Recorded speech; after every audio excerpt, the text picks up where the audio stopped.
Oui, bonjour, mon nom c'est Marie-Berthe Cyr.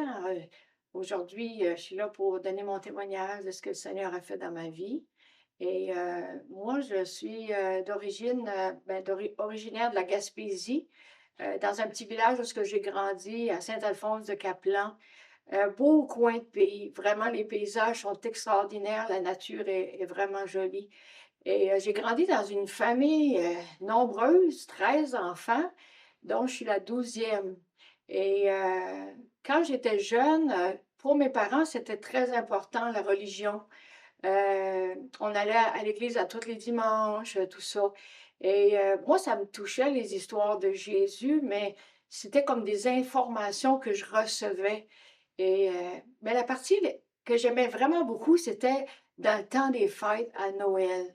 Il y avait souvent, beaucoup de sapins, puis, la crèche de Noël avec les grosses statues là des mages, de Jésus, de Joseph, Marie, tout ça. Et j'étais là en train de regarder ça, puis j'essayais de comprendre le sens de ce que ça pouvait représenter, parce que c'était comme une tradition, dans ma famille, la religion. Alors, et et là, à ce moment-là, j'ai commencé à me poser certaines questions, quand j'étais assez jeune, quand même 5, 6 ans. Pour moi, la nature, c'est quelque chose qui m'attirait et la beauté de la nature. Et pour moi, quand que je me sentais comme triste, je vivais certaines choses en tant qu'enfant, adolescent, j'allais dans la nature, dans la forêt, sur le bord du ruisseau. Et là, vraiment, je trouvais comme une certaine paix dans cet endroit-là. Et pour moi, c'était comme, je pensais, je croyais que Dieu était dans la roche, était dans l'arbre, que Dieu était le soleil, que Dieu était tout ce qui se mouvait autour de moi. Dieu était dans ces choses-là. Et ça me réconfortait. Mais lorsque je revenais à la maison, la vie continuait. Et à un moment donné, ben, quand j'ai poigné mes 18 ans, là, j'ai dit à mon père: «Là, c'est le temps pour moi de partir de la maison. Je ne sais pas encore où c'est que je vais, mais je crois que je dois partir». Et tout mon voyage était organisé pour aller à Montréal. Et dans la soirée avant, vers 9 heures, j'ai un ami de Carleton, qui m'appelle. Il dit: «Oh, va pas à Montréal», il dit: «C'est du béton». Il dit: «Viens en Estrie, il y a des rivières, des lacs, des montagnes.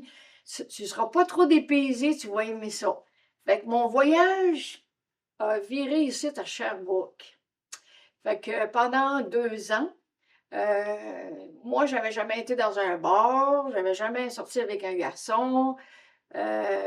Puis, moi, depuis mon enfance, j'avais une question existentielle par rapport à la mort. Qu'est-ce qu'il y avait après la mort? Parce que j'avais vu ma grand-mère partir dans beaucoup d'angoisse, puis je disais: «Waouh, c'est pas drôle, tu sais, la mort, tu sais, c'est».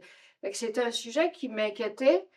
Puis, aussi l'incertitude de ce qu'il y avait après la mort, parce que je me disais: «Si on finit dans un trou, puis qu'il se passe rien, tu sais, on vit dans un monde déchu où est-ce que tout peut nous arriver», puis, je me sentais pas sécure dans ce monde-ci. Alors pour moi, ça a été la quête, à 21 ans, ça a été la quête de ma vie, de trouver la réponse. Qu'est-ce qu'il y a après la mort? Et là, puis là, il y a quelque chose qui s'est passé qu'il faut que je vous parle absolument. Dans mon enfance, j'ai un frère qui a volé une Bible, mais au presbytère. Et c'était une belle Bible avec une belle reliure, tout ça. Puis ma mère, elle n'a pas redonné ça au presbytère. Elle appartenait au curé. Fait que ma mère, elle avait mis ça dans la chambre, sur une tablette, puis ça, là, elle vénérait ce livre-là. Ma mère ouvrait pas le livre, mais elle disait que ça, c'est un livre sacré. Fait que moi, je montais, puis j'allais écouter, j'allais pas écouter, mais j'allais lire dans les évangiles. Jésus tu sais, qui guérissait des malades, des boiteux, des infirmes. Et tout ça, ça me touchait. Puis moi, me posais la question, mais il est où ce Dieu-là? Ce Jésus-là dont j'entends parler, mais il est où aujourd'hui? Et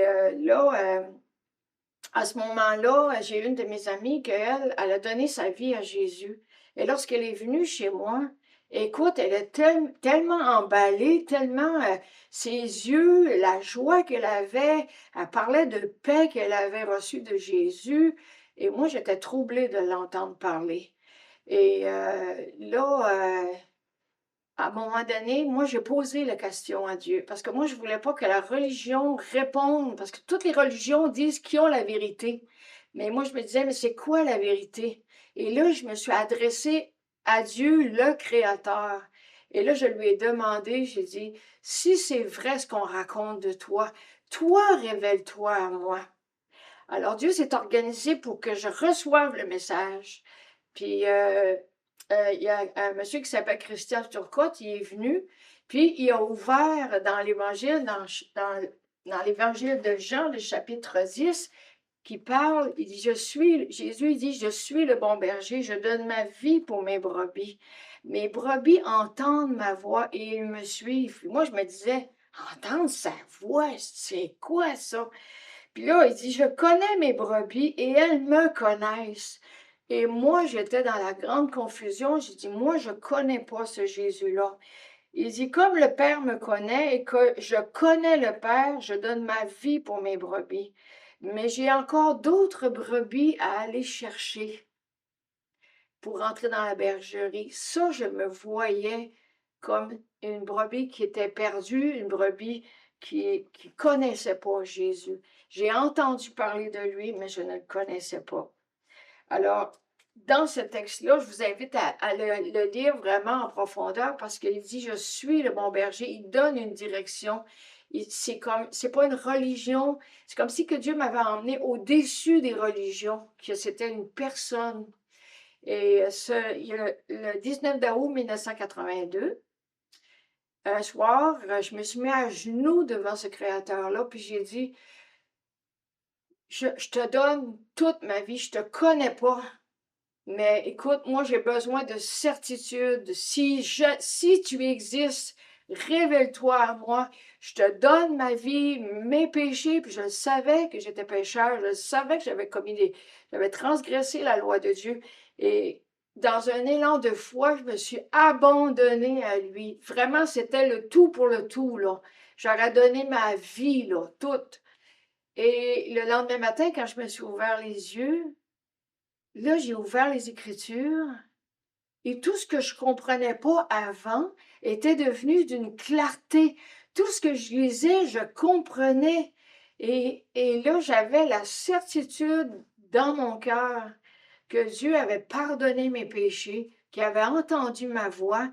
Juste le fait de voir les Écritures et de le comprendre, ce que Jésus était venu faire, mourir sur la croix pour mes péchés, Dieu voulait avoir cette relation-là avec moi, mais il voulait être réconcilié avec moi, avec lui, et qu'on soit en relation. Mais ça l'a transformé ma vie. Ça, là, ça a été un moment marquant lorsque Christ est venu à ma rencontre. Et ce que ça a changé dans ma vie, premièrement, il m'a donné la paix, la joie, mais pas comme le monde donne. C'est vraiment quelque chose de très profond. Et moi, j'ai commencé à apprendre à avoir une relation avec Dieu. Je ne suis pas parfaite, mais Dieu m'apprend à le connaître, lui, pour ce qu'il est. Et ça m'a donné envie d'être comme lui et de vivre dans ce qui est saint, de changer de direction. C'est parce que la repentance, c'est un changement de direction. Et j'avais ce désir-là que je n'avais pas avant. Et le Seigneur m'a fait grandir, a sanctifié ma vie, mais il y a tant de travail encore à faire. Mais je sais que j'ai la certitude que ni la mort, ni la vie, ni la persécution, Il n'y a rien qui va me séparer de l'amour de Dieu manifesté en Jésus-Christ. Et ça a été l'assurance de ma vie. Et les premières semaines que j'étais au Seigneur, il m'a donné une promesse que j'ai jamais oubliée. C'est qu'il dit, je te conduirai, je te garderai dans ton départ et dans ton arrivée. Dieu m'a pris en charge. Maintenant, je suis sa brebis à lui. Et lui, il est mon berger. Et pour moi, ça a transformé ma vie. Et la religion ne peut pas faire ça. Mais je vous rends témoignage de ce que Jésus a fait. Mais quand je suis rentrée dans l'Église, j'ai entendu tellement de témoignages de ce que Jésus a fait dans la vie des gens. Et je vous invite à rentrer dans une église où est-ce que vous allez entendre des vies transformées. Et faites à votre tour aussi cette quête-là. Merci pour cette écoute et merci.